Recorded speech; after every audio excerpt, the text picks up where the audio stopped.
अस्सलामुअलैकुम। अच्छा, इससे पहले हमने कुछ टर्म्स देखे थे जिसमें हमने कुछ प्लान्स पढ़े थे और इससे पहले हमने एनाटॉमिकल पोजीशन देखा था। और अब जो मैं पढ़ाऊँगा ना, मोस्ट इम्पॉर्टेंट है ये। आप कुछ भी भूल जाएं, ये जो मैंने कुछ लिखे हैं ऑलरेडी, ताकि आपका टाइम वेस्ट ना हो, ये मोस्ट इम्पॉर्टेंट है। अब इनको वन बाय वन समझते हैं। जब भी एनाटॉमी में वर्ड इस्तेमाल हो जाए एंटीरियर पोस्टीरियर, इसके लिए ना आपको ना बिल्कुल वेट ही ना करना पड़े, आपको पहले से पता हो कि ये होता क्या है। एग्जाम्पल फिर वही, ये हमारे पास क्या है, एक शख्स है मिसाल के तौर पे, ठीक है। चलें, ठीक हो गया। ये शख्स सामने खड़ा है, ठीक है, सामने खड़ा है। अब इस शख्स में ये जो है ना, ये मिड लाइन है। मिड लाइन यानी इसकी मिड, लाजमी बात है, अब आप समझ रहे होंगे मिड लाइन क्या होता है, ठीक है, जो बिल्कुल नाक के ऊपर से जा रहा होता है, ये मिड लाइन है दोनों आंखों के दरमियान। अगर इसको हम यहाँ से काटेंगे तो कौन सा सेक्शन होगा, मीडियन। अगर मैं ऊपर से काटूंगा तो कोरोनरी, यहाँ से काटूंगा तो ट्रांसवर्स, ये आपको पता है। अब कोई भी चीज़ याद रखना इसके सामने होगा ना, क्योंकि फ्रंट को हमेशा इंटीरियर बोलते हैं। याद रखना, कोई भी चीज़ एनाटॉमी में फ्रंट साइड पे हो तो हम उसको इंटीरियर कहेंगे। आसान अल्फाज में अगर मैं कहूँ कि इस टाइम मेरे इस बुक में या मेरे इस किताब के इंटीरियर में क्या चीज़ पड़ा हुआ है, तो आप लोग कहेंगे पेन पड़ा हुआ है। अगर मैं कहूँ कि इस किताब के पोस्टीरियर क्या चीज़ पड़ा हुआ है, तो आप कहेंगे कि कोई टेबल है, क्योंकि आपने अभी तक देखा नहीं है ना वो चीज़। सेम इसी तरह अगर मैं कहूँ कि इसके ये जो मेरा ये जो मेरा पेपर है ना, इसके इंटीरियर, ये किताब है, इसके इंटीरियर में क्या चीज़ है, तो आप कहेंगे ब्लू पेन। अगर मैं कहूँगा कि इस ब्लू पेन के पोस्टीरियरली क्या प्रेजेंट है, तो आप कहेंगे रेड पेन, ठीक है। जो सामने होगा इसको हमेशा इंटीरियर कहेंगे। तो याद रखना, इसको हम लिखेंगे टूवर्ड फ्रंट सरफेस। बहुत इंपॉर्टेंट है, इसको मिस नहीं कीजिएगा, ठीक है। अब इंटीरियर तो समझ आ गई, पोस्टीरियर इसके पीछे वाला, बिल्कुल बैक साइड, आम अल्फाज में बैक साइड, मेडिकल की ज़ुबान में पोस्टीरियर, ठीक है। तो ये मेरा हाथ है, इंटीरियर है, ये इसका क्या है, पोस्टीरियर है। तो ये मैं अगर पोस्टीरियर की तो बात करूं तो मैं कहूँगा टूवर्ड बैक सरफेस। उम्मीद है मेरी बात समझ आ रही होगी, कोई इसमें साइंस नहीं है, बिल्कुल छोटी सी बात है। अब मीडियल और लैटरल इंपॉर्टेंट हैं, सारे इंपॉर्टेंट हैं, ये कन्फ्यूजिंग है। याद रखना, जो चीज़ मिड लाइन के नज़दीक होगा, जो चीज़ मिड लाइन के नज़दीक होगा इसको बोलेंगे मीडियल। जो चीज़ मिड लाइन के थोड़ा सा दूर होगा इसको बोलेंगे हम लोग लैटरल। अब आप लोग मुझे बताओगे, अगर ये ए है, ये बी है, ये सी है, ये डी है, तो इसमें मीडियली कौन सी चीज़ प्रेजेंट है। अगर मैं कहूँ कि इस स्ट्रक्चर में मीडियली क्या प्रेजेंट है, तो आप कहोगे ए भी मीडियली है और मेरे पास सी भी मीडियली है। यानी कि जो मिड लाइन से दूर होंगे उसको हम लैटरल साइड कहेंगे। दोबारा सुनिएगा, अगर मेरे पास ये कोई शख्स है, ये मिड लाइन है उसका, जो चीज़ इसके नज़दीक है तो ये मीडियली प्रेजेंट है, जो चीज़ दूर है वो लैटरली प्रेजेंट है। दोबारा सुनिएगा, हमारे पास ये पूरा जो डायग्राम मैंने बनाया, इसकी मिड लाइन में जो चीज़ नज़दीक है इसको हम बोलेंगे मीडियली प्रेजेंट है, जो चीज़ थोड़ा सा दूर है इसको बोलेंगे मीडियल, ये क्या है, लैटरली प्रेजेंट है। तो मीडियल का डेफिनेशन मैं क्या लिखूँगा, टूवर्ड मिड लाइन, ये भी आसान है, ठीक है। टूवर्ड मिड लाइन या नियर टू मिड लाइन, याद रखना बहुत इंपॉर्टेंट है। होपफुली मैं आपको समझा पा रहा हूँ। जो मिड लाइन के नज़दीक है उसको हम बोलेंगे मीडियल या मीडियल साइड। जो दूर है उसको बोलेंगे लेटरल साइड। तो लेटरल में क्या लिखेंगे, लेटरल में लिखेंगे अवे फ्रॉम, ठीक है, अवे फ्रॉम मिड लाइन। चलें, अगला पॉइंट है सुपीरियर, अगला है इन्फीरियर। अब आप लोग खुद बताओगे, जो टॉप पे होगा ना हमेशा वो सुपीरियर होगा, ठीक है। अगर मैं यहाँ पर खड़ा हूँ, मेरे पास ये मेडिसिन है, दवाई है, ऐसे पड़ा हुआ है, मैं कहूँगा कि यार मेरा जो पेन है ना ये सुपीरियर टू दिस मेडिसिन पड़ा हुआ है, ठीक है। अगर मैं इसको नीचे लाऊंगा तो मैं कहूँगा मेरा पेन ये इन्फीरियर टू ये स्ट्रक्चर पड़ा हुआ है या ये मेडिसिन पड़ा हुआ है। आगे आपसे यही पूछते हैं ना कि लिवर के सुपीरियरली क्या प्रेजेंट है, यानी लिवर के ऊपर क्या प्रेजेंट है। लिवर एल्वियर के इन्फीरियरली क्या प्रेजेंट है, यानी नीचे क्या प्रेजेंट है। तो या अगर मैं कहूँ आसान अल्फाज में, जो हमारे लंग्स है ना, लंग्स की इन्फीरियरली क्या है, तो आप कहेंगे डायफ्राम। ठीक है, आसान अल्फाज है ना। तो ये आपके लिए बहुत इंपॉर्टेंट पॉइंट्स हैं। तो ये superior top of the head, top of head, यानी कोई भी स्ट्रक्चर है उसके हेड एरिया को टॉप साइड पे हम क्या कहेंगे, उसके सुपीरियर कहेंगे। और यानी अगर हम इसको इन्फीरियरली बात कहेंगे तो हम कहेंगे कि lower area, lower area of object, यानी कि ऑब्जेक्ट के बिल्कुल लोअर साइड पे जो भी चीज़ होगा इसको हम बोलेंगे इन्फीरियर।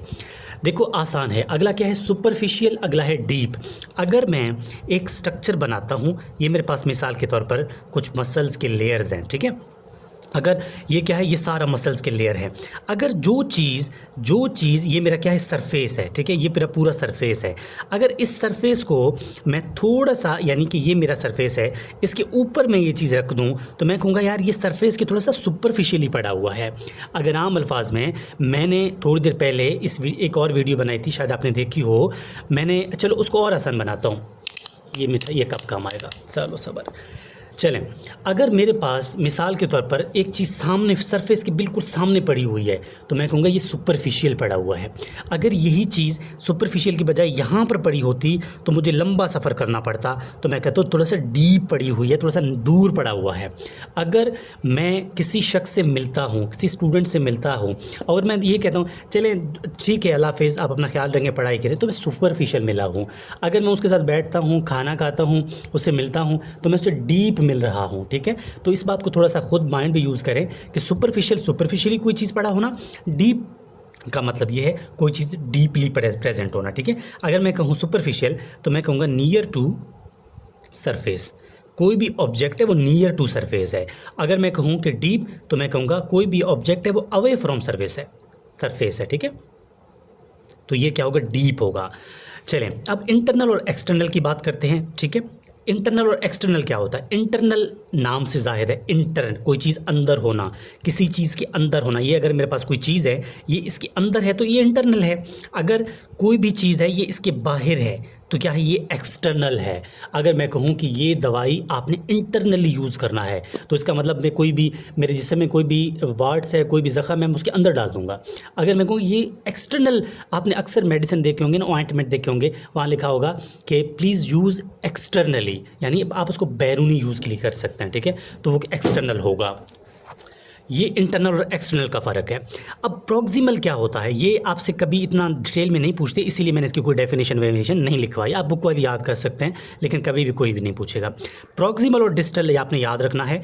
अगर मेरे पास एक जॉइंट है मिसाल के तौर पर, ठीक है, यहाँ पर क्या है, एक जॉइंट है एक और बोन का, मैं जब भी डिस्टल का वर्ड यूज़ करूँगा ना, एक होगा डिस्टल, एक होगा प्रॉक्सिमल। ठीक है, जब भी मैं प्रॉक्सिमल की बात करूंगा ना, तो यानी कि कोई भी चीज़ निकल रही है नियर टू जॉइंट, या जॉइंट है या कोई चीज़ वहाँ निकल रही है, तो जब भी मैं इसकी बात करूंगा कि मेरे पास इस टाइम क्या है, ये जो है, ये अगर कोई नर्व निकल रही है तो मैं कहूँगा ये मिसाल के तौर पर शोल्डर जॉइंट है, मिसाल के तौर पर ये शोल्डर जॉइंट है, तो मैं कहूँगा कि ये नर्व जो निकल रही है ना, ये प्रॉक्सिमल टू शोल्डर जॉइंट निकल रही है। अगर ये नीचे से निकलता, यानी जॉइंट से दूर निकलता, तब मैं कहता ये डिस्टल के बजाय ये डिस्टल टू शोल्डर जॉइंट निकल रही है। जो चीज़ नियर टू जॉइंट होगा वो हमेशा मेरे पास क्या होगा, प्रॉक्सिमल होगा। जो अवे फ्रॉम द जॉइंट होगा वो हमेशा डिस्टल होगा। इस पॉइंट को याद रखना है। नेक्स्ट हमारे पास डोर्सल और वेंट्रल हैं। डोर्सल और वेंट्रल ये सेम है। डोर्सल को आप पोस्टीरियर भी कह सकते हो, वेंट्रल को आप इंटीरियर भी कह सकते हो, जो मैं सबसे पहले पढ़ाए हैं, इसमें कोई फ़र्क नहीं है। ठीक है, ये आपने याद रखना है। ये चार इंपॉर्टेंट है, मोस्ट इंपॉर्टेंट है।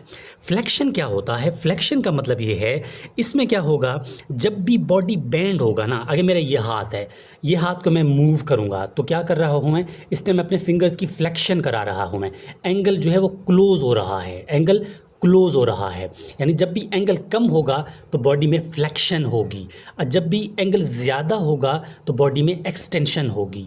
अब मैं ये क्या कर रहा हूँ, फ्लेक्शन कर रहा हूँ, हाथ को मरोड़ रहा हूँ। आपके बुक ने एक डायग्राम दिया होगा, जब भी ये एंगल कम होगा तो फ्लेक्शन होगा, जब भी ये एंगल बड़ा होगा तो एक्सटेंशन होगा।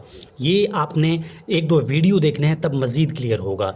वीडियो से मुराद है जिसमें वो प्रैक्टिस करा रहे होते हैं फ्लेक्शन की और एक्सटेंशन की। आम अल्फाज में ये मेरे पास क्या है, एक्सटेंशन है। अब ये मैं क्या कर रहा हूँ, फ्लेक्शन कर रहा हूँ, अपने हाथों की एंगल जो है कम कर रहा हूँ, फ्लेक्शन। अब मैं एक्सटेंशन कर रहा हूँ, एंगल बढ़ा रहा हूँ, ठीक है। चले, और ये दो पॉइंट्स है ना, एक है एडक्शन। ऐड का मतलब क्या होना है, जमा करना। जब भी कोई शख्स अपने हाथों को या पाँव को बॉडी के नियर लाएगा, मिड लाइन के नियर लाएगा, इसको हम बोलेंगे एडक्शन, ऐड करना, ठीक है। अपने हाथों को मिड लाइन के नज़दीक लाना। अगर मैं ऐसे खड़ा हूँ, अपने हाथों को बिल्कुल पाँव पे मिक्स कर लेता हूँ, जमा कर देता हूँ, तो इसको बोलेंगे एडक्शन। अगर मैं उन्हीं हाथों को, पाँव को या हाथों को बॉडी के मिड लाइन से दूर करूँगा तो इसको बोलूँगा मैं एबडक्शन, ठीक है। दोबारा समझ लेते हैं, ये मिड लाइन हो और ये मेरे हाथ हों, ठीक है। इन हाथों को अगर मैं नियर टू लाऊंगा मिड लाइन तो ये मेरे पास एडक्शन होगा, ऐड करना, जमा करना। अगर मैं इन्हीं हाथों को दूर करूँगा मिड लाइन से तब मेरे पास क्या होगा, एबडक्शन होगा, एबडक्शन, ठीक है। एडक्शन और एबडक्शन में फ़र्क याद रखना, ऐड से याद रखना, ऐड मतलब जमा करना। तो उम्मीद है इस छोटी सी वीडियो में आपका बहुत सारा जो है ना मटेरियल कवर हो गया होगा। इससे हटकर एक लफ्ज़ भी पढ़ने की ज़रूरत नहीं है। हाँ, एक चीज़ और लिखा होगा आपके बुक में, उसको बोलते हैं सरकमडक्शन। सरकमडक्शन उस मूवमेंट को कहते हैं जिसमें पूरा आपका हाथ पूरा सर्कल बन जाए, उसको हम सरकमडक्शन कहते हैं। अब आपकी शोल्डर जॉइंट जिसमें वो बॉल करा रहा होता है ना, वो पूरा मूवमेंट कराता है, सर्कुलर मूवमेंट, तो उसको बोलते हैं सरकमडक्शन। तो उम्मीद है आपके एनाटॉमी के अंदर जो भी टर्मिनोलॉजीज़ थे या फिर प्लान्स थे वो आपको अब कभी नहीं भूलेंगे। तो कोशिश करें, फिर भी आपको लगे कि मैंने कोई ऐसा पॉइंट छोड़ा तो आप मुझसे ज़रूर बताएं, मैं एक्सप्लेन ज़रूर करूँगा।